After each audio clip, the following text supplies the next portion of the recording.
नमस्कार दोस्तों, तितली कहानी का अगला भाग लेकर आज मैं आप सबके समक्ष उपस्थित हुई हूँ। तो कहानी के अगले भाग में दृश्य है, चारों ओर ऊंचे ऊंचे खंभों पर लंबे चौड़े दालान हैं, जिनसे सटे हुए सुंदर कमरों में सुखासन, उजली सेज, सुंदर लैंप, बड़े बड़े शीशे, टेबल पर फूलदान, अलमारियों में सुनहली जिल्दों से मढ़ी हुई पुस्तकें, सभी कुछ उस छावनी में पर्याप्त हैं। आसपास दफ्तर के लिए, नौकरों के लिए तथा और भी कितने ही आवश्यक कामों के लिए छोटे मोटे घर बने हुए हैं। शहर के मकान में न जाकर इंद्रदेव ने विलायत से लौटकर यहीं रहना पसंद किया है। उसके कई कारण में इस कोठी की सुंदर भूमिका और आसपास का रमणीय वातावरण भी है, और सैला के लिए उन्हें इससे अच्छी जगह कहीं भी महसूस न हुई। छावनी के उत्तर नाले के किनारे ऊंचे चौतरे की हरी भरी धूपों से भरी हुई भूमि पर कुर्सी का सिरा पकड़े बड़ी तन्मयता से वह नाले का गंगा से मिलना देख रही थी। उसका लंबा और ढीला गाउन मधुर पवन से आंदोलित हो रहा था। कुशल शिल्पी के हाथों से बनी हुई संगमरमर की सौंदर्य प्रतिमा सी वो बड़ी ही भली मालूम हो रही थी। दालान में चौबे जी उसके लिए चाय बना रहे थे। सायंकाल का सूर्य अब लाल बिंब मात्र रह गया था और वो भी दूर की ऊंची हरियाली के नीचे जाना ही चाहता था। इंद्रदेव अभी तक आए नहीं थे। मन ही मन वह इंद्रदेव की प्रतीक्षा कर रही थी।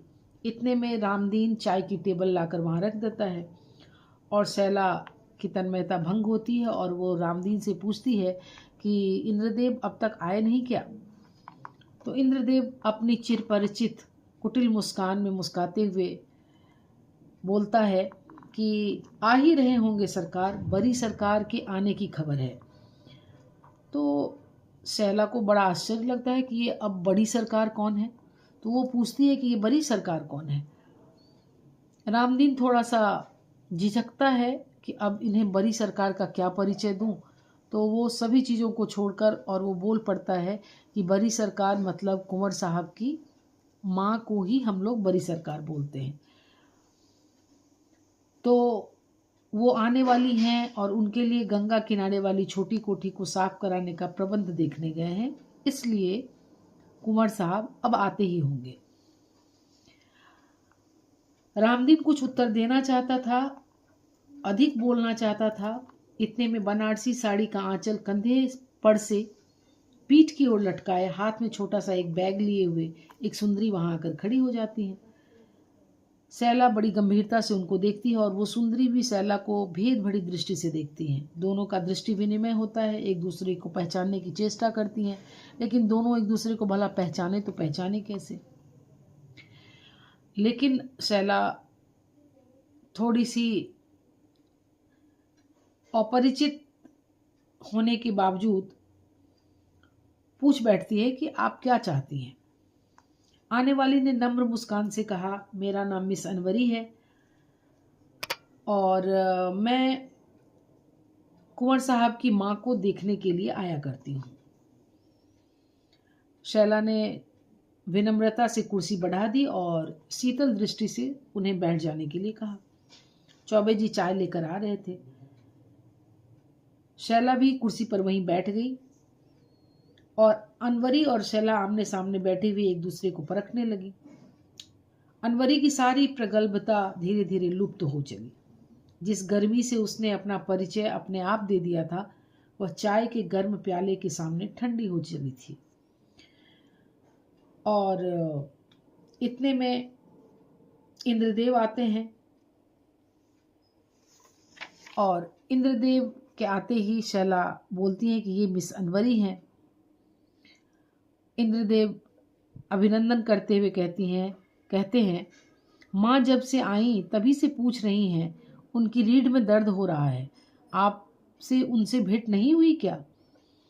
मिस अनवरी जवाब देती है कि नहीं, मेरी तो भेंट नहीं हुई है और मैंने सोचा कि वो इसी बंगले पर मिलेंगी, इसलिए मैं यहीं चली आई। इंद्रदेव थोड़ी सी साधारण हंसी हंसते हैं और बोलते हैं कि अच्छा चाय पी लीजिए, चौबे जी आपको वहां पहुंचा देंगे। सभी मिलकर वहां चाय पीने लगते हैं और इंद्रदेव चौबे जी को बोलते हैं कि चाय के साथ सोहन पापड़ी के टुकड़े और चायदानी लेकर आ जाइए, और अनवरी से भी बोलते हैं कि आप थोड़ा सा बैठिए और थोड़ा ये सोहन पापड़ी के टुकड़े भी टेस्ट करिए। चौबे जी ने सभी को चाय दे दी है और वह प्रतीक्षा करने लगे हैं कि अब मिस अनवरी कब चलेंगी उस बंगले पर कुंवर साहब की माँ को देखने के लिए। संध्या की आने वाली काली माँ नीले आकाश में फैलने लगी थी। इंद्रदेव अब बनावटी सन्नाटे से ऊब चले थे। अचानक ही चौबे जी ने कहा, सरकार वह बुढ़ा आया है, उसकी कहानी कब सुनिएगा? मैं लालटेन लेता हूं। फिर अनवरी की ओर देखते हुए कहने लगे, अभी आपको भी छोटी कोठी पहुंचाना होगा। अनवरी को जैसे धक्का लगा, वह चटपट उठकर खड़ी हो गई और चौबे जी उसे साथ लेकर चले। अब इंद्रदेव शैला को बोलते हैं कि क्या तुम माँ से भेंट करोगी? शैला तो तैयार पड़ी थी। शैला पूछती है कि चलूं? तो इंद्रदेव उसको बोलते हैं कि नहीं, छोड़ो, आज छोड़ देते हैं, कल चलते हैं। और इसके बाद दोनों वहीं बैठे चाय पीने लगते हैं। इंद्रदेव की माता श्याम दुलारी पुराने अभिजात कुल की विधवा हैं, प्रायः बीमार रहा करती हैं, किंतु मुखमंडल पर गर्व की दीप्ति, आज्ञा देने की तत्परता और छिपी हुई सरल दया भी अंकित है। वह सरकार हैं।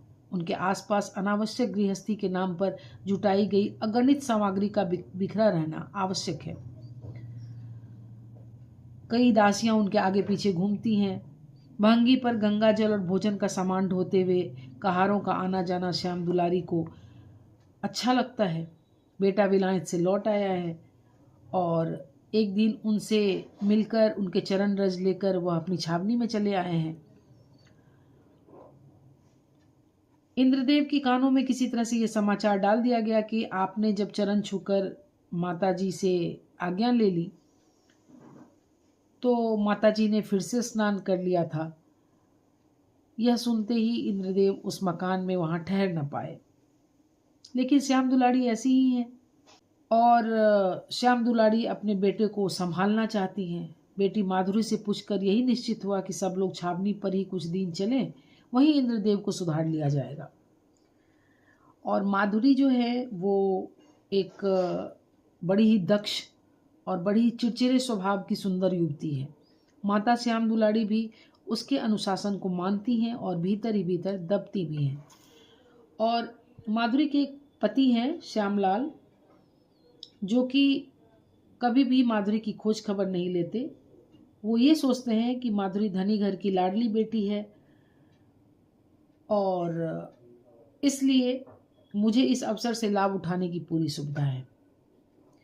श्याम दुलारी बेटी और दामाद दोनों को खुश रखने की कोशिश में लगी रहती हैं और कभी बहुत बुलाने पर श्यामलाल साल में 2-3 दिन के लिए ससुराल चले आया करते हैं। उनका व्यवसाय न नष्ट हो जाए इसलिए जल्द चले भी जाते हैं। अर्थात रेस किटी, बगीचों के जुए, स्टीमरों की पार्टियां और भी कितने ही ऐसे काम हैं जिनमें चूक जाने से बड़ी हानि उठाने की संभावना है। माधुरी बड़ी ही अच्छी प्रबंधकर्त्री हैं। माधुरी बड़ी ही अच्छी शासिका हैं। भाई इंद्रदेव पढ़ते थे, इसलिए माता की रुग्णावस्था में घर गृहस्थी का बोझ दूसरा कौन संभालता, तो माधुरी ही श्याम दुलारी के पास रहती हैं, उनको सुलाती हैं, उनका ध्यान रखती हैं। इसलिए उनके साथ माधुरी भी आई हैं। चौकी पर मोटे से गद्दे पर तकिया के सहारे वह बैठी कुछ हिसाब किताब देख रही हैं। पेट्रोल लैंप जल रहा है। मलिया वहीं पर खड़ी उनको गौर से देख रही है, पान का डब्बा हाथ में लिए हुए है। इतने में मिस अनवरी की छाया से वह चौंक उठती है और चुलबुलेपन से बोलती है, मेम साहब सलाम। माधुरी ने सिर उठाकर देखा और कहा, आइए, हम लोग बड़ी देर से आपकी प्रतीक्षा कर रहे हैं। माँ का दर्द तो बहुत बढ़ गया है। माधुरी के पास ही बैठते हुए अनवरी ने कहा, बीवी, तुमको देखने के लिए जी ललचाया रहता है, माँ को तो देखूंगी ही, कहकर उसके हाथों को दबा दिया। माधुरी स्वागत करते हुए उनको बोलती हैं कि अच्छा आज तो आपको यहीं रुकना पड़ेगा, क्योंकि माँ तो अभी पूजा कर रही हैं, घंटे 2 घंटे उनको पूजा ख़त्म करने में लगेंगे। फिर आप उनको चेक करेंगी, उनकी बीमारी को समझेंगी। इतने में रात के 2 बज जाएंगे और रात के उस पहर में मैं आपको आज जाने नहीं दूंगी। तो आप ये बता दें कि आपकी व्यवस्था मुझे कहाँ करनी है। और इतने में अनवरी मुस्कुराते हुए बोलती है कि सो तो है बीवी, तुम्हारी भाभी ने भी मुझे रहने का न्योता दिया है। माधुरी क्षण भर के लिए चुप हो जाती है, फिर बोलती है, अनवरी ऐसी दिललगी ना करो, यह बात मुझे ही नहीं घर भर को खटक रही है, लेकिन भाई साहब तो कहते हैं कि वह हमारी दोस्त है। तो अनवरी कहती है कि अच्छा अब ये बताओ कि बिना अच्छे दोस्त हुए कोई बीवी कैसे बना लेगा किसी को। माधुरी ने भीतर के कमरे की ओर देखते हुए उसके मुंह पर हाथ रख दिया और धीरे धीरे कहने लगी, प्यारी अनवरी, क्या इस चुड़ैल से छुटकारा पाने का कोई उपाय नहीं? हम लोग क्या करें, कोई बस नहीं चलता।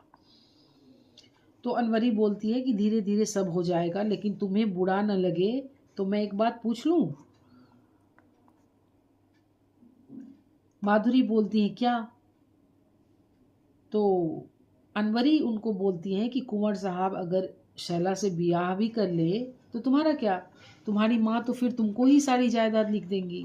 इशारे इशारे में वो ऐसा कह जाती हैं। तो माधुरी को ये अच्छा नहीं लगता है और वो बोलती है, तुम क्या ये बक रही हो? तो ये माधुरी को अच्छा नहीं लगता और बोलती है, तुम क्या बक रही हो? और अनवरी बोलती है कि फिर ठीक है, मैं ही कुछ दिन तुम्हारे पास रह जाती हूँ, रहूं? तो माधुरी बातों से सहमत होती हैं और उनको सम्मति देती हैं रहने के लिए। और अब आगे की कहानी के लिए अगले एपिसोड में मैं फिर उपस्थित होंगी। अब कहानी का जो ये भाग हमने देखा, इसमें बड़े ही चतुरता से कैसे श्याम दुलारी का परिचय कराया है जयशंकर प्रसाद महोदय ने। श्यामलाल के व्यवसाय को बड़ी ही व्यंग दृष्टि से कैसे इसमें दिखाया है उन्होंने, ये मुझे बड़ा अच्छा लगा। एक बहुत ही इसमें हंसी का पुट लगा मुझे। बहुत ही सजीवता से उन्होंने इस अध्याय को आंखों के सामने उपस्थित कर दिया है। तो अब आगे की कहानी बड़ी ही रोचक होने वाली है। तो अगले अध्याय लेकर मैं पुनः उपस्थित होंगी जल्दी ही आप सबके सामने। तब तक के लिए बहुत बहुत धन्यवाद, बहुत बहुत शुभकामनाएं।